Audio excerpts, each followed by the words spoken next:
بسم اللہ الرحمن الرحیم سبحان الذی اسری بعبده لیلا من المسجد الحرام الى المسجد الاقصى الذي باركنا حوله لنريه من آیاتنا انه هو السمیع البصیر صدق اللہ العظیم۔ آج میں آپ حضرات کے سامنے شب معراج کا پس منظر بیان کروں گا۔ شب معراج کے بارے میں جو قیمتی باتیں ہیں ان کو میں آپ حضرات کے سامنے رکھوں گا۔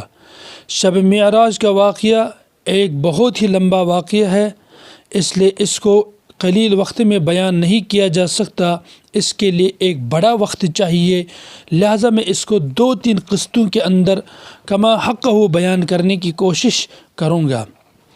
نبی پاک صلی اللہ علیہ وسلم کو مسجد حرام سے مسجد اقصیٰ تک اور مسجد اقصیٰ سے 7 آسمانوں تک اسی جسم اور روح کے ساتھ بحالت بیداری ایک ہی شب میں سیر کرائی گئی، جس کو شب معراج یا اسریٰ کے نام سے جانا جاتا ہے۔ علماء کا اس میں اختلاف ہے کہ آپ علیہ الصلاۃ والسلام کو معراج کس سال میں نصیب ہوئی۔ تقریباً حضرات علماء کرام کے اس میں 10 اقوال ملتے ہیں۔ نمبر 1، ہجرت سے 6 ماہ قبل معراج نصیب ہوئی۔ نمبر 2، ہجرت سے 8 ماہ پہلے معراج ہوئی۔ نمبر 3، ہجرت سے 11 ماہ پہلے معراج نصیب ہوئی۔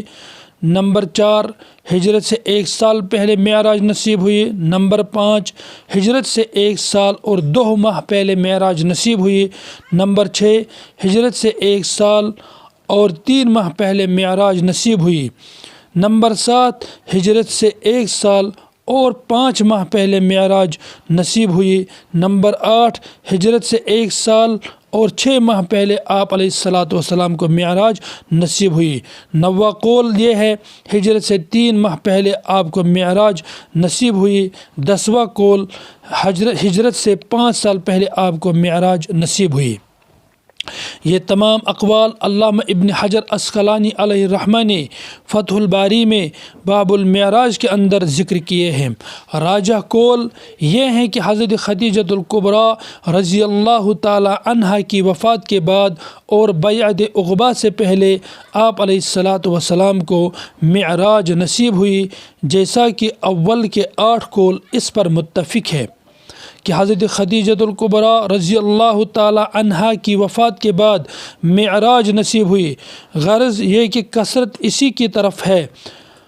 روایت سے ثابت ہے کہ حضرت خدیجۃ الکبریٰ رضی اللہ تعالی عنہا 5 نمازیں فرض ہونے سے پہلے ہی فوت ہو گئیں، اور یہ بھی بات مسلم ہے کہ حضرت خدیجۃ الکبریٰ رضی اللہ تعالی عنہا شعب ابی طالب میں آپ کی ہمراہ تھی، اور شعب ابی طالب سے نکلنے کے بعد حضرت خدیجۃ الکبریٰ رضی اللہ تعالی عنہا کا انتقال ہوا۔ الغرض اللہ تعالیٰ نے اس آیت کریمہ کے اندر پس منظر معراج کا بیان کیا ہے کہ پاک ہے وہ ذات جس نے اپنے خاص بندہ یعنی حضرت محمد عربی صلی اللہ علیہ وسلم کو رات کے ایک قلیل حصہ میں مسجد حرام سے مسجد اقصیٰ تک لے گیا، جس سے اصل مقصود یہ تھا کہ آپ کو آسمانوں کی سیر کرائیں اور وہاں کی خاص خاص نشانیاں آپ کو دکھلائیں، جن کا ذکر سورہ نجم میں فرمایا ہے کہ آپ سدرۃ المنتہا تک تشریف لے گئے اور وہاں جنت و جہنم اور دیگر عجائب قدرت کا مشاہدہ فرمایا۔ تحقیق اصل سننے والا اور اصل دیکھنے والا اللہ تعالیٰ ہے، وہی جس کو چاہتا ہے اپنی قدرت کے نشانیات دکھلاتا ہے، اور پھر وہ بندہ اللہ کی تفسیر سے دیکھتا ہے اور اللہ کی اسماء سے سنتا ہے۔ علماء کی اصطلاح میں مسجد حرام سے مسجد اقصیٰ تک کی سیر کو اسریٰ کہتے ہیں، اور مسجد اقصیٰ سے سدرۃ المنتہا کی سیر کو معراج کہتے ہیں۔ اور بسا اوقات اول سے آخر تک کی پوری سیر کو اسرا اور معراج کے لفظ سے تعبیر کرتے ہیں۔ معراج کو معراج اسی لیے کہتے ہیں کہ معراج کے معنی سیڑھی کے ہیں۔ مسجد اقصی سے برآمد ہونے کے بعد حضور صلی اللہ علیہ وسلم کے لیے جنت سے ایک سیڑھی لائی گئی جس کے ذریعے آپ علیہ الصلاۃ والسلام آسمان پر چڑھے، جیسا کہ ابو سعید خدری رضی اللہ تعالیٰ عنہ کی حدیث میں اسی سیڑھی کا ذکر ملتا ہے۔ قرآن کریم میں تو یہ واقعہ اسی قدر اجمالاً ذکر ہے، البتہ احادیث میں اس کی تفصیل آئی ہے، جن کا خلاصہ یہ ہے کہ ایک شب نبی پاک صلی اللہ علیہ وسلم حضرت ام ہانی کے مکان میں بستر استراحت پر آرام فرما رہے تھے۔ نیم خوابی کی حالت تھی، یکایک چھت پھٹ جاتی ہے اور حضرت جبریل امین علیہ الصلاۃ والسلام چھت سے اترے اور آپ کے ہمراہ اور بھی فرشتے تھے۔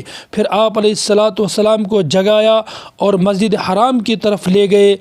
وہاں جا کر آپ حتیم میں لیٹ گئے اور سو گئے۔ جبریل امین اور میکائیل نے آ کر آپ کو جگایا اور آپ کو بیر زمزم پر لے گئے اور لٹا کر آپ کے سینے مبارک کو چاک کیا اور قلب مبارک کو نکال کر زمزم کے پانی سے دھویا، اور ایک سونے کا تشت لایا گیا جو ایمان اور حکمت سے بھرا ہوا تھا۔ اس ایمان اور حکمت کو آپ علیہ الصلاۃ والسلام کے دل میں بھر کر سینے کو ٹھیک کر دیا اور دونوں شانوں کے درمیان مہر نبوت لگائی گئی، جو حضور صلی اللہ علیہ وسلم کے خاتم النبیین ہونے کی حسی اور ظاہری علامت ہے۔ اس کے بعد براق لایا گیا۔ براق ایک بہشتی جانور کا نام ہے جو کھچر سے کچھ چھوٹا اور حمار سے کچھ بڑا، سفید رنگ برق رفتار تھا، جس کا ایک قدم منتہائے بصر پر پڑتا تھا۔ جب آپ علیہ الصلاۃ والسلام اس پر سوار ہوئے تو براق شوخی کرنے لگا۔ جبریل امین علیہ الصلاۃ والسلام نے کہا، اے براق، یہ کیسی شوخی ہے؟ تیری پشت پر آج تک رسول اللہ صلی اللہ علیہ وسلم سے زیادہ کوئی اللہ کا مکرم اور محترم بندہ سوار نہیں ہوا۔ براق شرم کی وجہ سے پسینہ پسینہ ہو گیا اور حضور کو لے کر روانہ ہوا۔ جبریل امین اور میکائیل علیہم الصلاۃ والسلام آپ کے ہم رکاب تھے۔ اس شان کے ساتھ حضور صلی اللہ علیہ وسلم روانہ ہوئے۔ بعض روایت سے معلوم ہوتا ہے جبریل امین علیہ الصلاۃ والسلام حضور صلی اللہ علیہ وسلم کو براق پر سوار کیا اور خود حضرت جبریل امین علیہ الصلاۃ والسلام نبی صلی اللہ علیہ وسلم کے پیچھے براق پر سوار ہوئے۔ شداد بن اوس رضی اللہ تعالی عنہ سے روایت ہے کہ رسول اللہ صلی اللہ علیہ وسلم نے فرمایا کہ راستے میں ایسی زمین پر گزر ہوا کہ جس میں کھجور کے درخت بکثرت تھے۔ جبریل امین علیہ الصلاۃ والسلام نے کہا، یہاں اتر کر نفل نماز پڑھ لیجئے۔ میں نے اتر کر نفل نماز پڑھی۔ جبریل امین علیہ الصلاۃ والسلام نے کہا، آپ کو معلوم بھی ہے کہ آپ نے کس جگہ نماز پڑھی؟ میں نے کہا، مجھے معلوم نہیں۔ جبریل امین علیہ الصلاۃ والسلام نے کہا، آپ نے یثرب یعنی مدینہ طیبہ میں نماز پڑھی جہاں آپ ہجرت کریں گے۔ اس کے بعد روانہ ہوا اور ایک منزل پر پہنچے۔ جبریل امین علیہ الصلاۃ والسلام نے یہاں بھی یہی فرمایا کہ اتر کر نماز پڑھیے۔ میں نے اتر کر نماز پڑھی۔ جبریل امین علیہ الصلاۃ والسلام نے کہا، آپ نے وادی سینا میں شجر موسیٰ کے قریب نماز پڑھی جہاں اللہ تبارک و تعالی نے حضرت موسیٰ علیٰ نبینا علیہ الصلاۃ والسلام سے کلام فرمایا تھا۔ پھر ایک اور زمین پر گزر ہوا۔ جبریل امین علیہ الصلاۃ والسلام نے کہا، اتر کر نماز پڑھیے۔ میں نے اتر کر نماز پڑھی۔ جبریل امین علیہ الصلاۃ والسلام نے کہا، آپ نے مدین میں نماز پڑھی جو شعیب علیہ الصلاۃ والسلام کا مسکن تھا۔ وہاں سے روانہ ہوئے اور ایک منزل پر پہنچے۔ جبریل امین علیہ الصلاۃ والسلام نے کہا، اتر کر نماز پڑھیے۔ میں نے اتر کر نماز پڑھی۔ پھر جبریل امین علیہ الصلاۃ والسلام نے کہا، آپ نے مقام بیت اللہ میں نماز پڑھی جہاں حضرت عیسیٰ علیہ الصلاۃ والسلام کی ولادت ہوئی۔ آپ براق پر سوار جا رہے تھے کہ راستے میں ایک بڑھیا پر گزر ہوا۔ اس نے آپ علیہ الصلاۃ والسلام کو آواز دی۔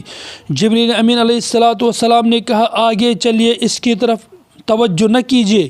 آگے چل کر ایک بوڑھا نظر آیا، اس نے آپ علیہ الصلاۃ والسلام کو آواز دی۔ جبریل امین علیہ الصلاۃ والسلام نے کہا آگے چلیے۔ آگے چل کر آپ کا ایک جماعت پر گزر ہوا جنہوں نے آپ کو سلام کیا، السلام علیکم یا اول، السلام علیکم یا آخر، السلام علیکم یا حاشر۔ جبریل امین علیہ الصلاۃ والسلام نے کہا کہ آپ ان کے سلام کا جواب دیجئے۔ اس کے بعد بتلایا کہ وہ بوڑھی عورت راستے کے کنارے پر کھڑی تھی، وہ دنیا تھی۔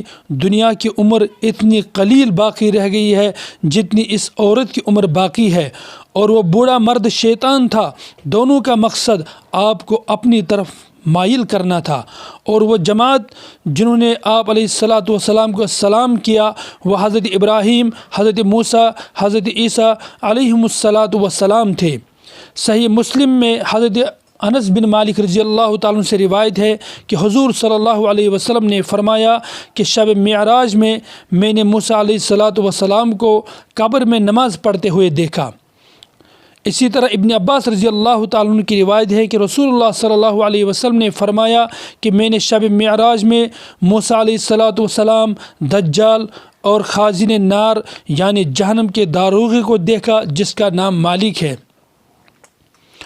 راستے میں آپ کا ایک ایسی قوم پر گزر ہوا جن کے ناخن تانبے کے تھے، اور وہ اپنے چہروں اور سینوں کو ان ناخنوں سے چھیلتے تھے۔ آپ علیہ الصلاۃ والسلام نے جبریل امین علیہ الصلاۃ والسلام سے دریافت کیا تو یہ فرمایا کہ یہ لوگ وہ ہیں جو آدمیوں کا گوشت کھاتے ہیں، یعنی ان کی غیبت کرتے ہیں، ان کی آبروریزی کرتے ہیں، اسی لیے ان کو یہ سزا دیا جاتا ہے۔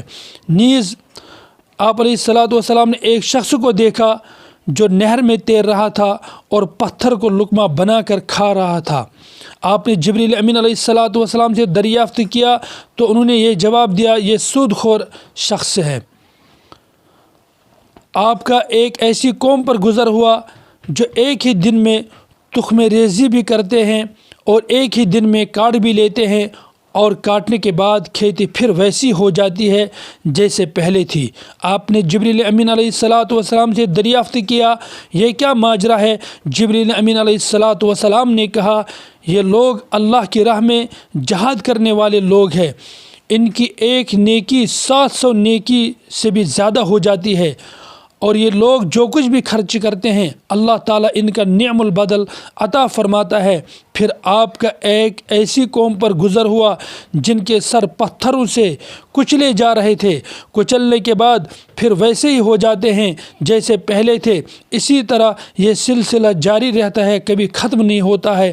آپ نے پوچھا یہ کون لوگ ہیں؟ تو جبریل امین علیہ الصلاۃ والسلام نے جواب دیا یہ فرض نماز میں کاہلی کرنے والے لوگ ہیں۔ پھر ایک اور قوم پر گزر ہوا جن کی شرم گاہ پر آگے اور پیچھے چیتھڑے لپٹے ہوئے ہیں اور اونٹ اور بیل کی طرح چرتے ہیں، وہ زقوم کا درخت کھا رہے ہیں اور جہنم کے پتھر کھا رہے ہیں، یعنی کانٹوں کے درخت اور جہنم کے پتھر کھا رہے ہیں۔ آپ نے پوچھا یہ کون لوگ ہیں؟ جبریل امین علیہ الصلاۃ والسلام نے کہا یہ وہ لوگ ہیں جو اپنے مالوں کی زکوٰۃ نہیں دیتے تھے۔ پھر آپ کا ایک ایسی قوم پر گزر ہوا جن کے سامنے ایک ہانڈی میں پکا ہوا گوشت اور ایک ہانڈی میں کچا اور سڑا ہوا گوشت رکھا ہے کہ یہ لوگ سڑا ہوا گوشت کھا رہے ہیں، پکا ہوا گوشت نہیں کھاتے۔ آپ نے دریافت کیا یہ کون لوگ ہیں؟ جبریل امین علیہ الصلاۃ والسلام نے کہا یہ آپ کی امت کے وہ لوگ ہیں جن کے پاس حلال مال اور حلال عورت موجود تھی، مگر یہ لوگ ایک زانیہ اور فاجرہ کے ساتھ شباشی کرتے تھے اور صبح تک اسی کے پاس رہتے تھے۔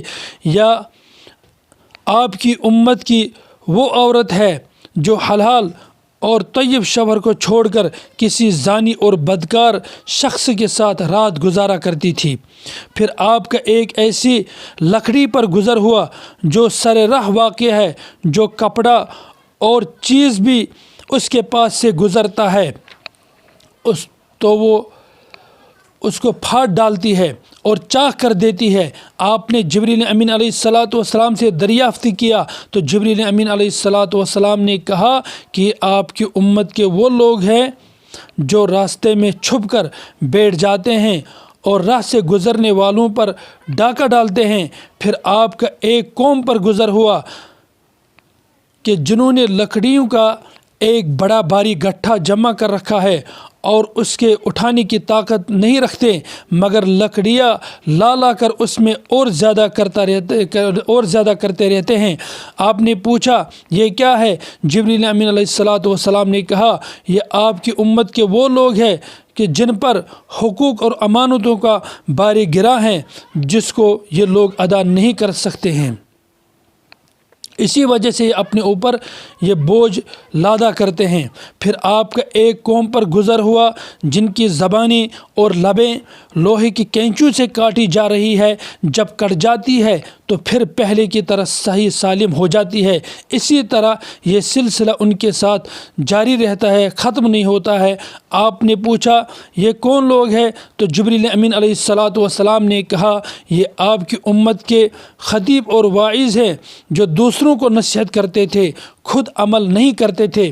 اس سے صرف وہ لوگ ہی مراد نہیں ہیں جو مسجد میں خطاب کرتے ہیں، بلکہ اس سے ہر وہ شخص مراد ہے جو قوم کا لیڈر ہو، جو قوم کا رہبر ہو، لوگوں کو وہ نصیحت کرتا ہو لیکن خود اس پر نہ چلتا ہو۔ تو لیکن ہم نے اس کو کسی ایک خاص طبقے کے ساتھ اس کو جوڑا ہے کہ مولویوں کے لیے ایسا ہوگا، خطیب کے لیے ایسا ہوگا، تو صرف اس سے مولوی لوگ ہی مراد نہیں ہے، خطیب حضرات ہی مراد نہیں ہے، بلکہ جو بھی قوم کا لیڈر ہوگا، رہبر ہوگا، اس کے ساتھ یہی سلوک کیا جائے گا اگر انہوں نے اس نصیحت جو وہ دوسروں کو نصیحت کرتے ہیں خود اس پر عمل نہیں کرتے ہیں۔